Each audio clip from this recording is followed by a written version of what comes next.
ថ្ងៃនេះលោកគ្រូសូមបង្ហាញនៅរបៀបនៃការមើលកូនឡានចតតិភាពដែលត្រៀមប្រឡងយកបានបើកបរនៅក្នុងព្រះរាជាណាចក្រកម្ពុជាយើងអញ្ចឹងរបៀបមើលរថយន្តក៏ដូចជាកូនឡានចតតិភាពទីមួយយើងត្រូវមើលរថយន្តមានប្រមាណគឺមាន2លេខ1និងលេខ2បាទអញ្ចឹងមានពណ៌ក្រហមនិងពណ៌ខៀវអត់សំខាន់ពណ៌ទេពណ៌អីពណ៌ទៅតែអ្វីដែលសំខាន់ទីយើងមើលចុងព្រួយលេខ1បាទរថកូនឡានលេខ1មកត្រង់ហើយបត់បាទអញ្ចឹងបត់ហើយលេខ2គឺទៅត្រង់បាទឃើញថាអញ្ចឹងរវាងបត់និងទៅត្រង់មួយណាមានសិទ្ធិអត្ថភាពមុនគឺរថយន្តលេខ2បាទចេញទៅមុនហើយលេខ1ទៅតាមក្រោយទស្សនាវីដេអូ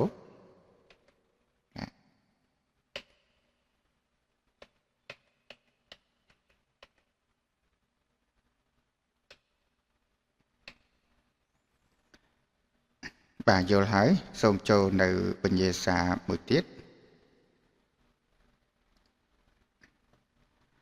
វិញ្ញាសានេះឃើញថាមានកូនឡាន3លេខ1លេខ2និងលេខ3ហើយយើងមើលថាតើមួយណាមានសិទ្ធិចេញទៅមុនអញ្ចឹងយើងមើលចុងព្រួយលេខ1មកត្រង់ហើយបត់បាទយើងមើលលេខ2ទៅត្រង់ហើយបត់ដូចគ្នាចំណែកឯលេខ3គឺទៅត្រង់បាទត្រង់ប៉ុន្តែវាទៅឡានលេខ1ដូច្នេះតើរថយន្តឬក៏កូនឡានមួយណាដែលមានសិទ្ធិអត្ថភាពទៅមុនគឺត្រូវឲ្យលេខ1ចេញមកមុនហើយរងចាំអត់ចេញហើយទៅតែម្ដងនោះទេដោយសារតែលេខ1នេះគឺបត់បាទរងចាំកន្លែងកែកនេះមកហើយឃើញថាបន្ទាប់មកលេខ3បាទលេខ3ហើយនឹងលេខ2បាទលេខ3ទៅត្រង់បាទឃើញថាលេខ3ចេញទៅមុនហើយតើឲ្យរថយន្តមួយណាទៅបន្តទៀតគឺរថយន្តលេខ2បាទលេខ2ក៏ទៅដែរលេខ2ហើយមកលេខ1ទៅតាមក្រោយទស្សនាវីដេអូរងចាំសិនលេខ3ចេញទៅបន្ទាប់មកលេខ2ទៅផុតហើយបានលេខ1ចេញតាមក្រោយបាទសង្ឃឹមថាយល់ហើយចូលទៅវិញ្ញាសាមួយទៀតវិញ្ញាសានេះឃើញថាមានរថយន្តកូនឡាននឹង2ពណ៌ខៀវក្រហមលេខ1លេខ2អញ្ចឹងមួយណាមានសិទ្ធិអត្ថភាពទៅមុនអញ្ចឹងមើលលេខ2បាទមានសញ្ញា stop បាទអញ្ចឹងគឺបាត់សិទ្ធិបាត់ទៅហើយអត់បានទៅទេអញ្ចឹងសិទ្ធិអត្ថភាពគឺលេខ1បាទលេខ1ហើយបានលេខ2ទៅតាមក្រោយ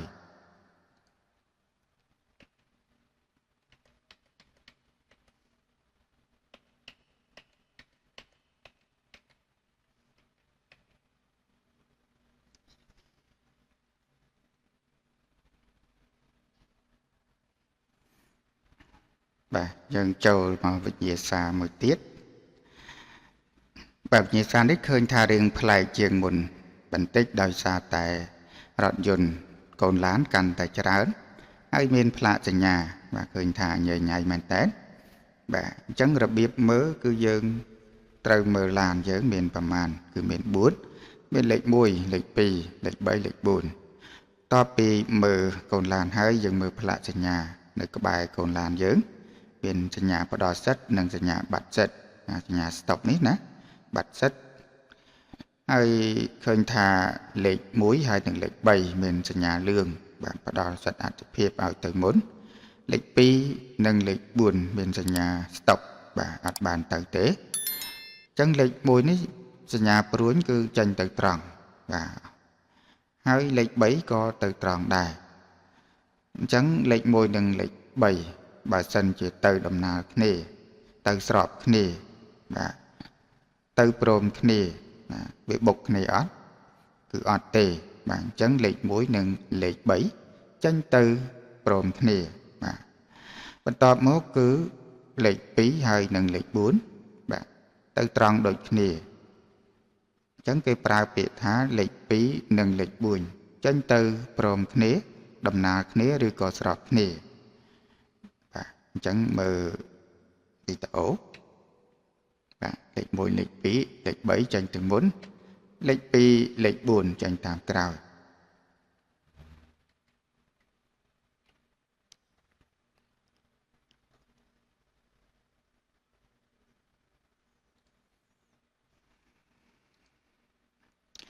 បាទឃើញថាចូលវិញ្ញាសាមួយទៀតកូនឡាបាទកូនឡានយើងមាន3មានលេខ1លេខ2និងលេខ3យើងមើលទៅលើសញ្ញាសិទ្ធិអតិភិបបាទមាន4មានត្រីកោណ2ហើយនឹងលឿង2អញ្ចឹងយើងមើលថាតើរថយន្តមួយណាមានអតិភិបទៅមុនលេខ1នេះមានសញ្ញាផ្ដោតសិទ្ធិលេខ2ក៏មានផ្ដោតសិទ្ធិដែរចំណែកឯលេខ3មានសញ្ញា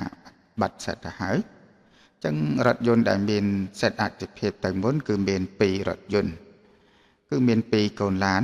បាទលេខ1ហើយនិងលេខ2អញ្ចឹងសួរថាលេខ1និងលេខ2មួយណាទៅមុនទៀតអញ្ចឹងមើលចំព្រួយលេខ1មកត្រង់ហើយបាត់ឃើញទៅបាទអញ្ចឹងគេឲ្យទៅមុនទេយើងមើលចំព្រួយលេខ2ទៅត្រង់តែម្ដងអត់មានឧបសគ្គដូច្នេះលេខ2ចេញទៅមុនបន្ទាប់មកលេខ1ទៅតាមក្រោយលេខ1ហើយបានលេខ3ចេញទៅតាមក្រោយបាទដោយសារតែលេខ3នេះគឺមានសញ្ញាបាត់សិទ្ធិអញ្ចឹងទោះបីទៅត្រង់ក៏អត់បានទៅដែរត្រូវឲ្យសញ្ញាផ្ដោតសិទ្ធិនេះទៅមុនសូមទស្សនានៅវីដេអូ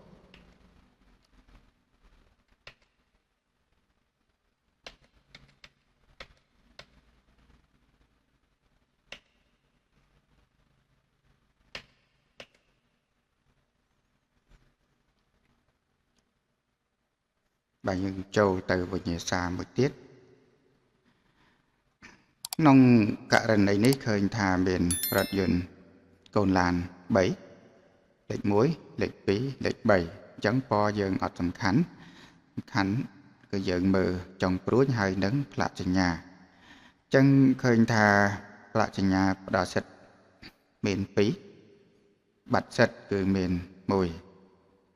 ចឹងលេខ1និងលេខ2នេះមានសញ្ញាផ្ដោតសិទ្ធិលេខ1បត់មកត្រង់ហើយបត់លេខ2ទៅត្រង់អត់មានបត់អីទេអញ្ចឹងរវាងត្រង់ហើយនឹងបត់គឺត្រង់មានសិទ្ធិទៅមុនចុះលេខ3នេះទៅត្រង់ដែរប៉ុន្តែលេខ3ជាប់សញ្ញាបាត់សិទ្ធិអញ្ចឹងលេខ2នេះត្រូវចេញទៅមុនបន្ទាប់មកគឺលេខ2បន្ទាប់មកគឺលេខ1បាទចេញមកទៅតាមក្រោយលេខ2ហើយមកលេខ3ចេញទៅតាមក្រោយមានទស្សនាវីដេអូ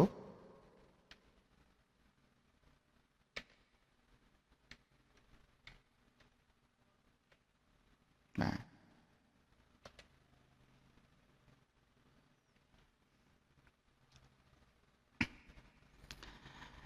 បាទអរគុណសម្រាប់ការតាមដានក៏ដូចជាសិក្សាអំពីការមើលកូនឡានដល់សិទ្ធិអតិភិបដើម្បីត្រៀមប្រឡងយកបាន